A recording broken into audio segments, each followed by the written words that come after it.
नमस्कार दोस्तों, आज की तारीख है 6 नवंबर 2025, दिन गुरुवार और आज की हिंदी तिथि है मार्गशीर्ष माह के कृष्ण पक्ष की प्रतिपदा। तो दोस्तों, सबसे पहले तो आज के दिन का इतिहास जान लेते हैं। 1844 में इसी दिन स्पेन ने डोमिनिकन गणराज्य को स्वतंत्रता दी। सदियों की गुलामी के बाद एक नया सूरज उगा जब वहां के लोगों ने आजादी की हवा महसूस की। इसी दिन 1860 में अमेरिका में अब्राहम लिंकन देश के 16वें राष्ट्रपति बने। यही वो क्षण था जब अमेरिका ने एक ऐसे नेता को पाया जिसने आगे चलकर दास प्रथा को खत्म कर मानवता का एक नया अध्याय लिखा। सन 1913 में दक्षिण अफ्रीका की मिट्टी पर भारतीयों के अधिकारों के लिए महात्मा गांधी ने आवाज उठाई। उन्होंने खनन मजदूरों की रैली का नेतृत्व किया जिसके लिए उन्हें गिरफ्तार किया गया। लेकिन यह गिरफ्तारी नहीं बल्कि एक आंदोलन की नींव थी जिसने आगे चलकर पूरी दुनिया को अहिंसा का संदेश दिया। तो दोस्तों, ये था आज के दिन का इतिहास। तो चलिए अब जानते हैं आज की देश भर की सबसे बड़ी खबरें। दिल्ली में प्रधानमंत्री मोदी ने महिला क्रिकेट वर्ल्ड कप विजेता टीम से मुलाकात की। हरमनप्रीत कौर, स्मृति मंधाना और पूरी टीम ने अपनी जीत की ट्रॉफी पीएम मोदी को दिखाई। मोदी ने कहा, भारत की बेटियां आज देश का सिर गर्व से ऊंचा कर रही हैं। उन्होंने हर खिलाड़ी को बधाई दी और उनके संघर्ष की कहानी को नई पीढ़ी के लिए प्रेरणा बताया। प्रधानमंत्री मोदी ने कल गुरु नानक देव जी की जयंती पर पूरे देशवासियों को शुभकामनाएं दी। उन्होंने कहा कि गुरु नानक जी का जीवन समानता, प्रेम और भाईचारे का प्रतीक है। मोदी ने लोगों से अपील की कि वे उनके बताए मार्ग पर चलकर समाज में एकता और शांति बनाए रखें। लोक गायिका शारदा सिन्हा की पुण्यतिथि पर पीएम मोदी ने उन्हें याद करते हुए ट्वीट किया। उन्होंने बिहार की कला और संस्कृति को नई पहचान दी। मोदी ने कहा कि उनकी आवाज ने लोकगीतों को जन जन तक पहुंचाया। देश भर के संगीत प्रेमी भी आज उन्हें श्रद्धांजलि दे रहे हैं।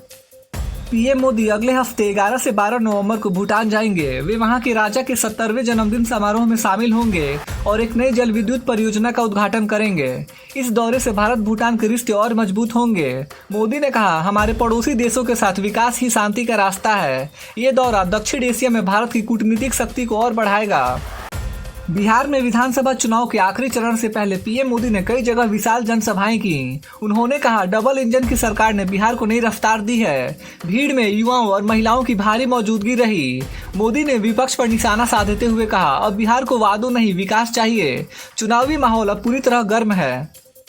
मध्य प्रदेश की पूर्व मुख्यमंत्री उमा भारती ने कहा है कि गंगा की शुद्धता और निरंतर प्रवाह सिर्फ पीएम मोदी के नेतृत्व में ही संभव है। उन्होंने नमामि गंगे प्रोजेक्ट की सराहना की और कहा कि मोदी जी ने गंगा को राष्ट्रीय आंदोलन बनाया है। उमा भारती ने जनता से गंगा की स्वच्छता में सहयोग करने की भी अपील की है। केरल के सीरो मलबार चर्च के प्रतिनिधि मंडल ने आज पीएम मोदी से मुलाकात की। उन्होंने अल्पसंख्यकों से जुड़ी चिंताओं पर चर्चा की और सामाजिक एकता पर जोर दिया। पीएम मोदी ने कहा कि भारत सभी धर्मों और संस्कृतियों का संगम है। बैठक सौहार्दपूर्ण माहौल में संपन्न हुई और इसे संवाद की नई शुरुआत बताया जा रहा है। बीसीसीआई ने आज बताया कि महिला वर्ल्ड कप विजेता टीम के लिए विजय परेड नहीं होगी। इसके बजाय पीएम मोदी ने खुद अपने आवास पर खिलाड़ियों का सम्मान किया। उन्होंने कहा, जीत का जश्न सिर्फ मैदान में नहीं, हर भारतीय के दिल में है। खिलाड़ियों ने पीएम से मुलाकात के दौरान ट्रॉफी दिखाकर खुशी जताई। सोशल मीडिया पर यह पल खूब वायरल हो रहा है। कल प्रधानमंत्री मोदी और डोनाल्ड ट्रंप के बीच फोन पर बातचीत हुई। दोनों नेताओं ने भारत अमेरिका व्यापारिक संबंधों को और मजबूत करने पर चर्चा की। व्हाइट हाउस ने पुष्टि की कि बातचीत सकारात्मक रही और जल्द नई व्यापार नीति की घोषणा हो सकती है। मोदी ने कहा, भारत विश्व व्यापार का भरोसेमंद साथी बना रहेगा। भारत सरकार ने नए ग्रीन एनर्जी नियमों का मसौदा जारी किया है जिसमें सोलर और विंड पावर कंपनियों पर सख्त बिजली सप्लाई शर्तें लगाई गई हैं। कंपनियों का कहना है कि इससे निवेश प्रभावित हो सकता है और लागत बढ़ेगी। वहीं सरकार का दावा है कि इससे ऊर्जा उत्पादन में स्थिरता आएगी। यह कदम प्रधानमंत्री मोदी के ग्रीन इंडिया मिशन का हिस्सा बताया जा रहा है। अब देखना होगा कि उद्योग जगत इन बदलावों को कैसे अपनाता है। कांग्रेस नेता राहुल गांधी ने हरियाणा विधानसभा चुनाव में भाजपा और चुनाव आयोग पर वोट चोरी का आरोप लगाया है। उन्होंने कहा कि लाखों वोट फर्जी तरीके से काटे गए और लोकतंत्र की हत्या हुई है। राहुल गांधी ने प्रेस कॉन्फ्रेंस में कहा, वोट चोरों को गद्दी छोड़नी होगी। भाजपा ने इन आरोपों को बेबुनियाद बताया है। प्रधानमंत्री मोदी ने बिहार में चुनावी रैली करते हुए कहा कि इस बार एनडीए की ऐतिहासिक जीत होने वाली है। उन्होंने लालू तेजस्वी यादव पर निशाना साधते हुए कहा कि बिहार दोबारा जंगल राज में नहीं जाएगा। पीएम मोदी ने जनता से ज्यादा मतदान करने की अपील की है। रैली में भारी भीड़ जुटी और मोदी मोदी के नारे गूंजे। पश्चिम बंगाल में वोटर लिस्ट संशोधन एसआईआर को लेकर ममता बनर्जी और भाजपा आमने सामने आ गए हैं। ममता सरकार का आरोप है कि भाजपा राज्य में चुनावी गड़बड़ी कर रही है, जबकि भाजपा का कहना है कि यह प्रक्रिया फर्जी वोटरों को हटाने के लिए है। कोलकाता में कई जगहों पर प्रदर्शन और झड़पें हुई। राजनीतिक माहौल गर्म है और चुनाव आयोग हालात पर नजर रखे हुए है। बिहार में लाखों मतदाताओं के नाम वोटर लिस्ट से हटाए जाने को लेकर विपक्ष भड़क गया है। कांग्रेस और आरजेडी का आरोप है कि सरकार गरीबों और अल्पसंख्यकों के वोट काट रही है। चुनाव आयोग ने जांच की बात कही है। विपक्ष ने इसे लोकतंत्र पर हमला बताया है। बिहार में जल्द ही विधानसभा चुनाव है और यह मुद्दा अब राजनीतिक गर्मागर्मी का केंद्र बन गया है। अमेरिकी राष्ट्रपति ट्रंप ने कहा है कि भारत और अमेरिका के बीच व्यापार और तेल आयात को लेकर मतभेद है, लेकिन बातचीत जारी है। व्हाइट हाउस ने बताया कि ट्रंप और प्रधानमंत्री मोदी लगातार संपर्क में हैं। दोनों देशों की टीमों के बीच ट्रेड डील पर चर्चा चल रही है। यह संकेत है कि दोनों देश अपने रिश्तों को मजबूत बनाए रखना चाहते हैं।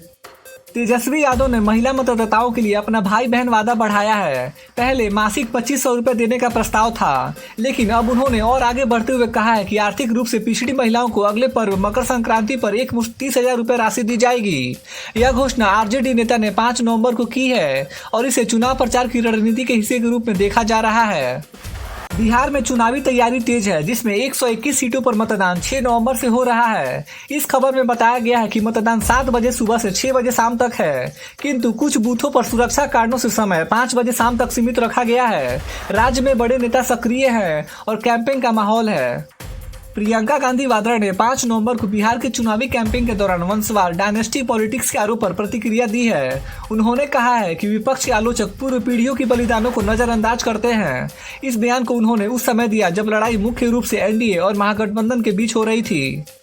योगी आदित्यनाथ सरकार ने महिलाओं को रात की शिफ्ट में काम करने की अनुमति दे दी है। राज्य के श्रम विभाग ने दिशा निर्देश जारी किए हैं, जिनमें महिलाओं की सुरक्षा सुनिश्चित करने के उपाय शामिल हैं और फैक्ट्रियों और औद्योगिक प्रतिष्ठानों में रात 7 बजे से सुबह 6 बजे तक भी महिलाएं काम कर सकेंगी, बशर्ते उनकी लिखित सहमति और सुरक्षित परिवहन प्रबंधन व्यवस्था हो।